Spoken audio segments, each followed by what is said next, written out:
apprehend God in all things, for God is in all things. Every single creature is filled with God and is a book about God. Amen. Amen.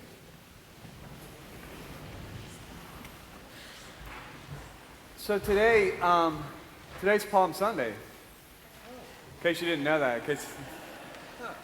So on Palm Sunday, we have these two stories. It's two big gospel stories that really cover the breadth of the human experience and the human emotional condition.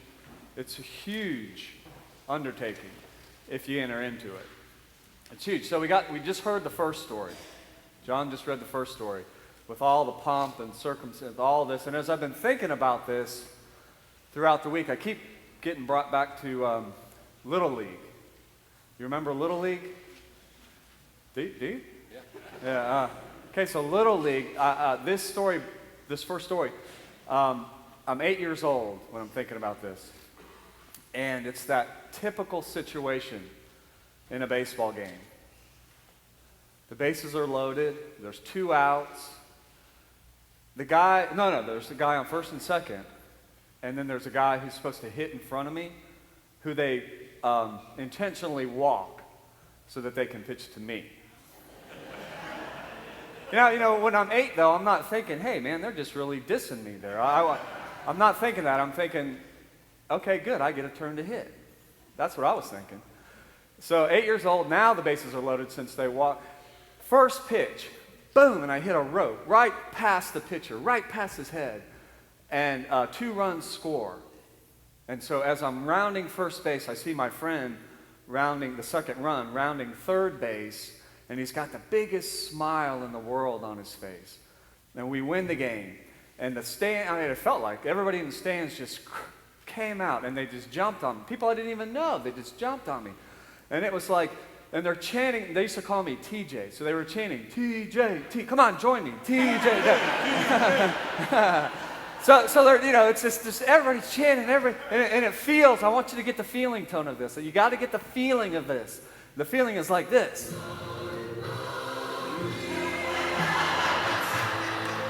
All right? All right, that's the feeling. You ever had that feeling? Yeah. It's such a great feeling. I wish that feeling for any 8-year-old person. Anybody, it's that feeling of you've succeeded, you did well, and everybody recognizes it.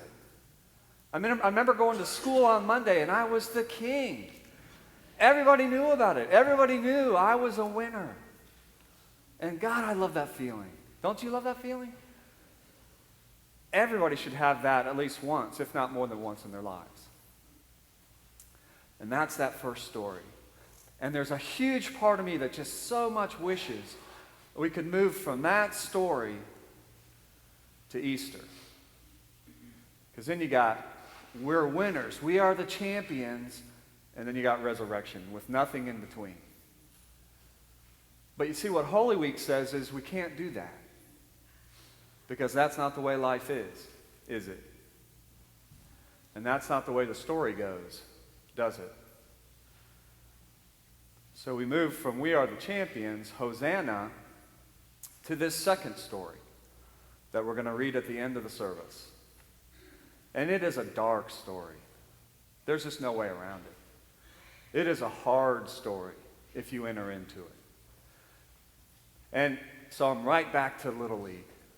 Because that feeling of we are the champions lasted for 1 whole week until the next game.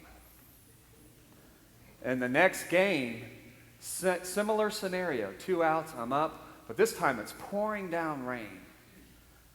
Pouring rain, and they don't want to call the game, because I don't know why adults are like that. They don't want to call the game. So I strike out. Did you ever do that? Very different feeling. And that same guy who was crossing third base with that big smile just a week ago, you know what he said? If only we had a better hitter up there, we would have won the game. Dark place for an 8-year-old boy to be. What an extreme, too. So if that feeling was we are the champions, then this is the feeling of striking out.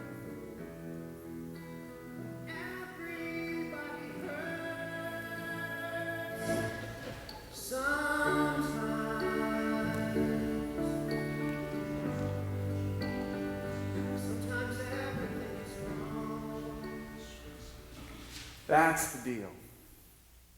That's the deal, because this story brings us into that place of hurt, that place of betrayal, that place of failure, that place of fear and anger and violence, that place of scapegoating, of blaming, and that place of finally murder. And the amazing thing about it is that story also has a man who willingly enters into all of that. See, nobody willingly enters into all that. I don't. I'm sure you don't. We usually have to have that happen and we enter into it. And that's what Holy Week's trying to get us to do. In some vicarious way, safe way, enter into that darkness. Not so that we can wallow in the guilt and the shame and the dark side of humanity, but so that Easter can be more powerful, more new, so that we can know for ourselves, when we enter that darkness, that nothing is so dark that it cannot be redeemed. That there's always hope for new life. That's what these two stories are trying to get us to. So, if you will, enter into the story. If you can come during the week, please do. Come to Stations of the Cross on Tuesday. Come to Maundy, Thursday. Come to Good Friday if you can. And experience it so that Easter can be new for you. Amen.